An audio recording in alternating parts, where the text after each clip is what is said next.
I super appreciate that insight into what it takes to figure out what the staffing is. And I just want to tell a quick story. I don't know if I told you this before, but when I was a part of opening the room originally in South Florida, we had 29 physical tables in the room. And by the way, you mentioned 10 tables you're opening, but you have the capacity for more pretty quickly, right? It's hard to determine the exact amount of tables we could expand to. Minimum, we could expand to 30. Gotcha. So there's a lot of room there. That's awesome. Yeah. So we opened a 29 table room, and we had hired, I think it was 95 dealers that we got, and within maybe like a month and a half, we were down to about 45 or 50 because we didn't actually get the business. In our specific case, there's a lot of competition in South Florida, and we hired high and then had to let it go. And to your point, it became a successful room and everything like that, but you got to sort of be willing to take a stab at it and then adjust, right? In my experience, this is me talking from my experience for a second. There's a lot of figuring stuff out, but at the end of the day, a poker room, and I've had conversations with you about this, and you're great with this, focusing on improving regularly is way more valuable than trying to tell people you get it right the first time. I loved hearing you say that. And that mentality, just from my experience, is one of the reasons I wanted to have you here, to sort of highlight that, because that is so valuable to a poker room. I don't think, in my experience, a lot of poker room managers truly understand that, which is why it's good to have other backgrounds going into poker too, like you've talked about. So. Yeah. I'm hoping that this experience that I have, being a consultant entrepreneur, is going to serve me well here. But I do believe that, trial and error, educated trial and error, is the fastest way to get to a solution. I can make this mistake and hire too many people and then, have to back down, or I can make the mistake and not hire enough and ramp it up.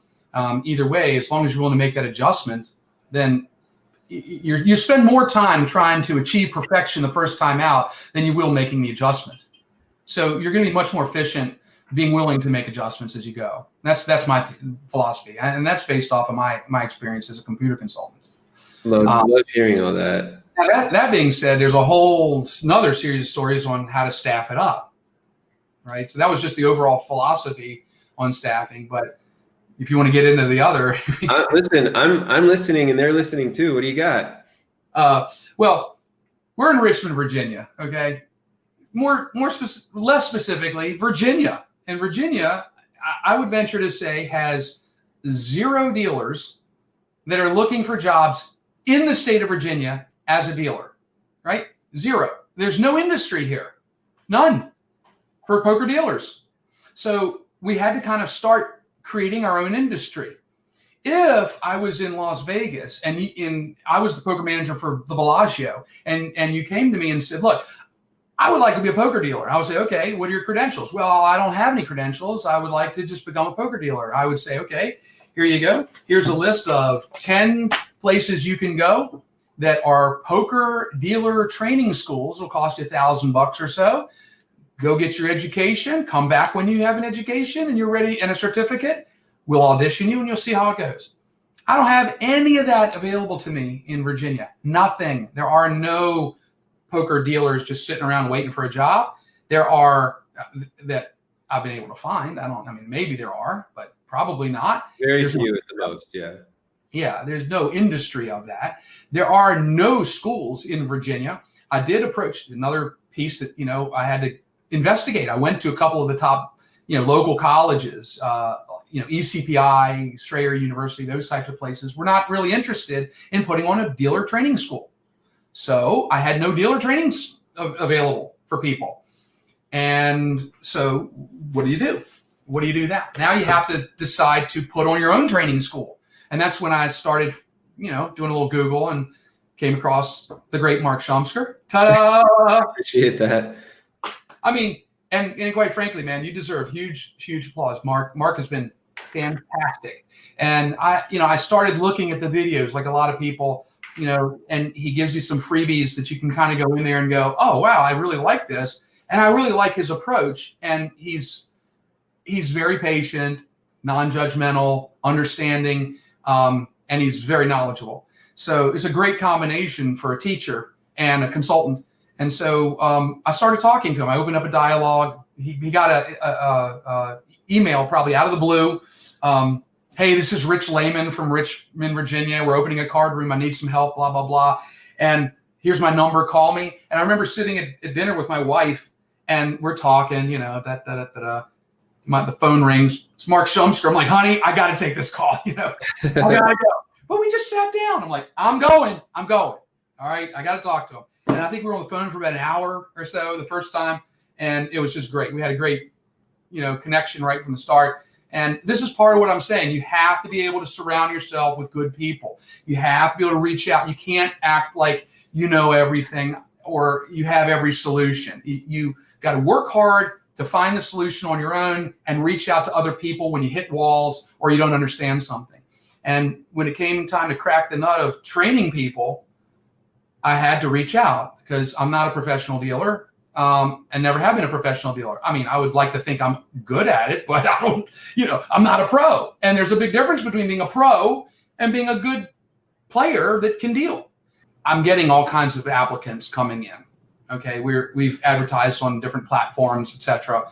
And I have, you know, word of mouth, and I have, you know, things like Indeed or Monster or you know, ZipRecruiter. We even put out a ad in, I'm going to leave this one nameless, but through a popular casino advocate company that, you know, is a headhunter for casino type jobs. And we put an ad with them, and after a solid month, only had one person reply, and he happened to be in Malaysia, but he speaks very good Tagalog or whatever. I don't know the language, and his Arabic is also pretty good. So it doesn't really come in handy for us, and it was kind of a little bit of a letdown that we, you know, that one didn't work out. But we have several other venues where we're trying to pull people in. In general, the type of people that are applying I put them in 3 buckets. Number 1, you don't know anything about poker at all, but you want a job. Number 2, you know poker and you want a job. And number 3, you're a professional dealer. So if number 2 is the widest range of, you know, there's some people that say they know poker, but they've never played live Texas Hold'em. And then there are people that play live Texas Hold'em 5 times a week. And I have a range of all those people. I even have people that have actually dealt semi-professionally that are also part of this group as well. They're really trying to focus their energies on becoming professionals 100%. And then I have some professionals. And I have several professionals that have applied for the job and have been offered positions. So we actually have we're going to have some pros coming in, which is great. And quite frankly, I'm looking for more and more pros as time goes on because we're running shorter on time and shorter on the ability to train. But I do foresee the ability, a lot of the people that are training now, once their skills have reached a certain point, we're going to audition them. And if they pass the audition, and by the way, Marc is the auditioner, and we can talk about auditions. That's a whole nother conversation, which is very interesting. But once they pass that audition, we're willing to offer them a position here at Pops. And I'm excited for the people that are training because, you know, they put some sweat equity into it and put some energy into learning. But it's a little bit of an uphill battle to do this all without the benefit of even the live table or seeing it happen or walking in. Once the room opens up and we have some live poker, a trainee could come in and probably train a little bit faster than we're able to do even now. It sounds like you're most interested in professionals or people who have that crossover skill set where they're able to get there, right? Yeah, I mean, at this point, if the people I'm most interested in are either professionals that have dealt somewhere else at one point in time and have some certification where they would describe themselves as professional poker dealer, so they've worked somewhere, or B, someone that's a very avid poker player. Avid, meaning that they play at least once a week, maybe several times a week, and they are kind of involved in the game and they kind of understand the nuances of the game without necessarily having to start at the beginning saying, well, okay, high card is the lowest rung on the ladder. And then there's they would still have to go through training, right? Like they're still gonna have to learn everything. Yeah. And they would have to pass the audition, et cetera, which you sort of mentioned. I'm helping with the auditions. It's something that I'm super excited to be a part of. We have a good setup for it. And I mean, I'm going to toot my own horn and say, this is what I do. Right. So I'm so excited to be a part of this. Let me toot your horn for you. So, I mean, I don't know honestly, I don't know what I would do if I didn't have you in this picture. It would be much harder. I think the results, I mean, we would still open the room and we would still have dealers, but I think the results would be much less. You've given structure to this otherwise unstructured part of the business where I needed that structure. I mean, obviously there's all these other things: chips, cards, chairs, tables, shufflers, gaming systems, which we didn't even talk about. And yet I still have to do the staffing, and to have someone that I can say, okay, Mark, these are the people I'm talking to. Here's the level they're at. Oh, well, like we did a live session with you a couple weeks ago. You watched everyone's shuffle. You watched their pitch. You watched their chip cutting techniques. You made comments on everybody, helping them out. Not comments, but constructive comments, like try doing this, bump the chip with your fingers. Okay, put your pinky down here, literally helping out every step of the way. Very, very valuable. And then when it comes to the auditions, I have people that come in and say, well, I've dealt for 10 years or I've dealt, whatever. Okay, well, sit down for an audition. I don't have to necessarily evaluate them. I'm getting Marc to evaluate them, who has, at least as much experience as them, if not more. And yet he also focuses on the auditions and the training and the proper techniques. And he's also taught it for a number of years. I think when you teach something, you understand it way better than if you just do it.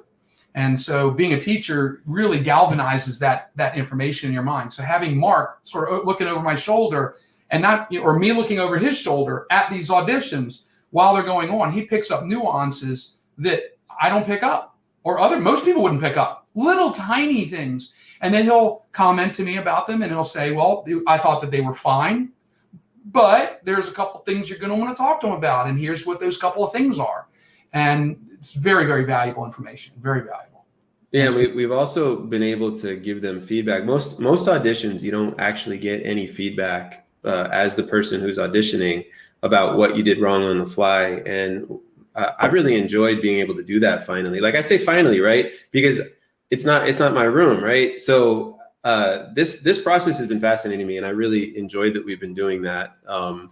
And I'm glad to hear how valuable it is for you. And I mean, I totally understand the value as well, but it's interesting. And just to the point, so you were sort of talking about the classes that you're running, the workshops that you're running. And yeah, we were able to do a Zoom session, and I imagine we'll probably do more stuff like this where I was sort of checking out people's mechanics and seeing like, where are the bad habits? Let's fix them. And it's just pretty quick. It's me, right? I know what to do. I know how to do it. And yeah, I'm glad that went over as well as I pictured it going.